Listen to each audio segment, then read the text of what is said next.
तो गाइस ये जो हमारा चैप्टर नंबर फर्स्ट है पीरियोडिक टेबल, ये काफ़ी सिंपल चैप्टर है। इसमें बस हमें क्या देखना है, इसमें एक तो हमें देखना है कि इंट्रोडक्शन की पीरियोडिक टेबल किसने दी है, तो हेनरी मोस्ले।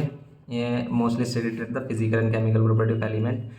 तो ये जो पीरियोडिक टेबल है हमारी, वो किसने दी थी मॉडर्न पीरियोडिक टेबल, ये हेनरी मोस्ले ने दी थी। तो ये और फिर इसकी प्रॉपर्टी आती हैं, ठीक है। ये चीज़ें भी अगर नहीं आती तो सिर्फ इसकी प्रॉपर्टी आती है कि भाई इसमें क्या होते हैं हमारे, इसमें 18 ग्रुप्स होते हैं। इस तरीके से वर्टिकल कॉलम से 18 ग्रुप्स होते हैं और 7 क्या होते हैं, पीरियड्स होते हैं। अब वो कहता है कि भाई इसका एटॉमिक साइज क्या होगा, रेडियस क्या होगी, इंक्रीज या डिक्रीज होगी अगर हम लेफ्ट टू राइट जाएंगे या फिर अप टू डाउन जाएंगे, टॉप टू बॉटम जाएंगे। तो इसमें बस हमें यही चीज़ें करनी है। देखो ग्रुप 1 को हम एल्कली मेटल्स भी कहते हैं एक्सेप्ट हाइड्रोजन, इसको सेकंड वाले को, क्योंकि ये फ्रॉम क्या करते हैं, they form strong alkali with water, क्योंकि वाटर सोलेबल क्या होते हैं हमारे, सोल्ट होते हैं। तो यहाँ पर हो गया एलिमेंट हो गया। Alkaline earth metals they form weak alkali as compare to 1। Group 3, 4, 5 से 12 में हमारे क्या होते हैं, ट्रांजिशन एलिमेंट, ओके। और यहाँ पर इनको बोरोन फैमिली होती है, boron family first member of the group, carbon family, nitrogen family, इस तरीके से ये होते हैं हमारे, एंड हेलोजेंस ग्रुप। तो these elements form salts and so known as halogens. अब इसमें जो सिंपल है, देखो आपको जो प्रॉपर्टी करनी है इसकी, वो करनी है कैसी प्रॉपर्टी, ये वाली प्रॉपर्टी की पीरियोडिक प्रॉपर्टीज क्या है कि एटॉमिक साइज क्या होगा, मेटलिक कैरेक्टर क्या होगा, non metallic, ionization enthalpy, electron affinity, electron negativity, ये चीज़ें क्या होंगी अगर हम ग्रुप या फिर पीरियड्स में जाते हैं। तो सिंपल है, देखो समझेंगे इसमें। जैसे बात करता है कि एटॉमिक साइज को, एटॉमिक साइज इंक्रीज होगा डिक्रीज होगा कैसे पता चलेगा, मैं सिंपल देखो एटॉमिक साइज, बस आपको एक बार टेबल को ध्यान से देख लेना है। एटॉमिक साइज, अब देखो अगर हम क्या जाएंगे, टॉप से बॉटम की तरफ जाएंगे किसमें, ग्रुप में, तो ये क्या होगी हमारी, इंक्रीज होगी।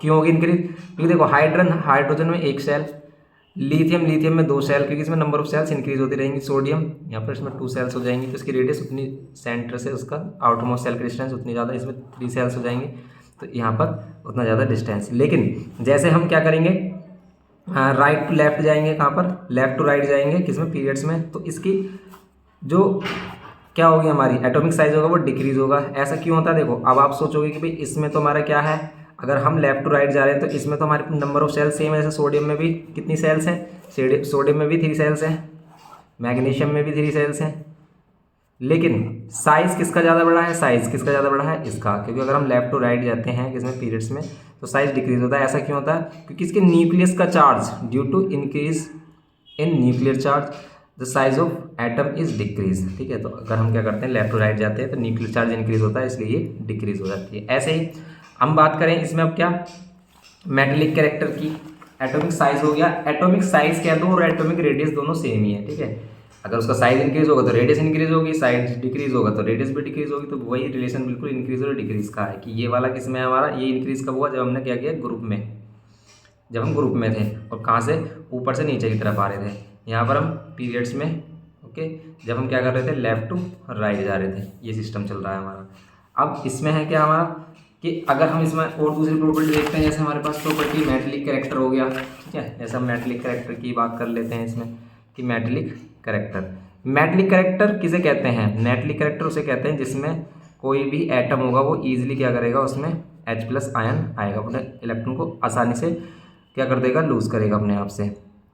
तो कौन से ऐसे एटम है जिसमें आसानी से लूज़ करेगा, जिसका साइज इंक्रीज होगा, जिसका डिस्टेंस, जिसका क्या होगा, सेंटर से आउटर मोस्ट इलेक्ट्रॉन का डिस्टेंस ज़्यादा होगा, जिसका न्यूक्लियर चार्ज कम होगा, ये कह सकते हैं जिसका न्यूक्लियस का चार्ज इसका कम होगा। तो जिसका न्यूक्लियर चार्ज कम, उसकी क्या है, मेटेलिक कैरेक्टर ज़्यादा। तो बिल्कुल सेम यही है कि अगर हम क्या करते हैं, टॉप से बॉटम में जाते हैं ग्रुप में, ठीक है। तो वही है इसमें, अगर हम ग्रुप में आ गए टॉप से बॉटम, ठीक है, टॉप से बॉटम आ रहे हैं तो क्या हो रहा है, साइज इंक्रीज हो रहा है, साइज इंक्रीज हो रहा है तो आउटर मोस्ट सेल आसानी से लूज करेगा, तो मेटेलिक कैरेक्टर क्या हो रहा है, इंक्रीज हो रहा है ग्रुप में, ठीक है। और पीरियड्स में डिक्रीज हो जाएगा, सिंपल वही है, ओके, ये डिक्रीज हो जाएगा, ये हमारा रिलेशन। ये मेटेलिक कैरेक्टर है, इसी का उल्टा क्या होता है, नॉन मेटेलिक कैरेक्टर होता है। नॉन मेटेलिक कैरेक्टर में क्या हो जाएगा, नॉन मेटेलिक कैरेक्टर में ये उल्टा हो जाएगा कि ग्रुप में डिक्रीज और यहाँ पर ये इंक्रीज। तो बस इसे याद रख लो, नॉन मेटेलिक वाला भी याद हो गया हमें। फिर क्या आ जाता है हमारा, आयनाइजेशन पोटेंशियल, ठीक है, आयनाइजेशन पोटेंशियल या फिर आयनाइजेशन, जो क्या करते हैं इसमें एंथैल्पी वगैरह जो है हमारा ये जो सिस्टम है। ओके, तो आयनाइजेशन पोटेंशियल भी ऐसा ही करेक्टर है हमारा जैसे हमारे ये अदर्स करेक्टर हैं, जैसे इसमें देखो यहाँ पर है आयनाइजेशन एंथैल्पी या फिर आयनाइजेशन एनर्जी या फिर आयनाइजेशन पोटेंशियल, ये एक ही बात है हमारी। अब इसमें क्या होगा हमारा कि अगर हम क्या करते हैं इसमें लेफ्ट टू राइट या राइट टू लेफ्ट जाते हैं, तो अगर इसमें हम क्या करते हैं आयनाइजेशन क्या होती है हमारी इंक्रीज होती है अगर हम क्या करते हैं लेफ्ट टू राइट जाते हैं। तो आयनाइजेशन एनर्जी की मतलब इसके अगर हम इसे ब्रेक करना है, ठीक है, तो यहाँ पर है हमारा आयनाइजेशन एंथैल्पी आयनाइजेशन पोटेंशियल। अगर हमें किसी एटम को ब्रेक करना है तो कौन सा एटम आसानी से ब्रेक करेगा, तो वही है मेटालिक करेक्टर वाला सिस्टम। किसको एनर्जी कम देनी पड़ेगी कि वो अपना आउटर मोस्ट इलेक्ट्रॉन लूज कर दे आसानी से, तो बस जिसका इलेक्ट्रॉन दूर होगा। तो बस इसमें भी हमारा वही है कि अगर हम ग्रुप में, ठीक है, अगर हम क्या हैं ग्रुप में क्या करते हैं अप से डाउन आते हैं, टॉप से बॉटम आते हैं, तो इसको एनर्जी ज़्यादा चाहिए, ठीक है, इसको एनर्जी ज़्यादा चाहिए, उसके कंपैरिजन में नीचे वाले को और कम, उससे कंपैरिजन में नीचे वाले को कम। तो ग्रुप में क्या होता है डिक्रीज हो जाती है आयनाइजेशन एंथैल्पी, और पीरियड्स में क्या हो जाती है इनक्रीज हो जाती है। ये है सिस्टम इसमें, बिल्कुल यही है। ऐसे ही सेम हमारा क्या है इलेक्ट्रॉन एफिनिटी है, ठीक है, इलेक्ट्रॉन एफिनिटी भी बिल्कुल सेम है कि भाई कितनी स्ट्रांगली वो चार्ज को कितनी स्ट्रांगली वो क्या करता है किसी भी एटम को क्या करता है हेल्ड करता है कोई भी न्यूक्लियस। तो बस इसमें भी वही है कि कौन सा स्ट्रांगली हेल्ड कर रहा है, जिसमें हम क्या कर रहे हैं जिसमें न्यूक्लियर चार्ज क्या कर रहा है इंक्रीज हो रहा है। तो बस ये क्या है पीरियड्स में इंक्रीज हो जाएगा और ग्रुप्स में डिक्रीज हो जाएगा। ऐसा ही सेम इलेक्ट्रोनेगेटिविटी है वो भी हमारा इंक्रीज और डिक्रीज हो जाएगा। तो बस आप इसको लर्न रखते हो तो बस आपका सिंपली क्लियर हो जाता है हमारा, और ये हमारा मोस्ट इम्पोर्टेंट टॉपिक है। तो बस देखो इलेक्ट्रॉन एफिनिटी की बात करें वही हमारा क्या हो जाएगा ये, अगर हम क्या करेंगे पीरियड्स में जाएंगे तो ये इंक्रीज हो जाएगा, ठीक है, from left to right horizontal row in the group. ये क्या हो रहा है एटॉमिक साइज डिक्रीज हो रहा है, न्यूक्लियर चार्ज इंक्रीज हो रहा है, इसलिए क्या हो रहा है इलेक्ट्रॉन एफिनिटी हाईएस्ट मतलब इंक्रीज हो रही है और यहाँ पर डिक्रीज हो जाएगी। ऐसे ही इलेक्ट्रोनेगेटिविटी है, इलेक्ट्रोनेगेटिविटी में क्या है nuclear charge increase due to the increase in the atomic number. तो इलेक्ट्रोनेगेटिविटी क्या हो जाएगी increase from left to right, ये भी इंक्रीज हो रही है पीरियड्स में और डिक्रीज हो रही है। तो ये वाला और ये वाला अगर हम देखें आयनाइजेशन एंथैल्पी, इसमें ये वाला उल्टा, ये दोनों सेम ही है इलेक्ट्रॉन एफिनिटी और ये इलेक्ट्रॉन नेगेटिविटी बिल्कुल सेम ही हो रही है कि पीरियड्स में क्या हो रही है इंक्रीज हो रही है और ग्रुप्स में क्या हो रही है डिक्रीज हो रही है।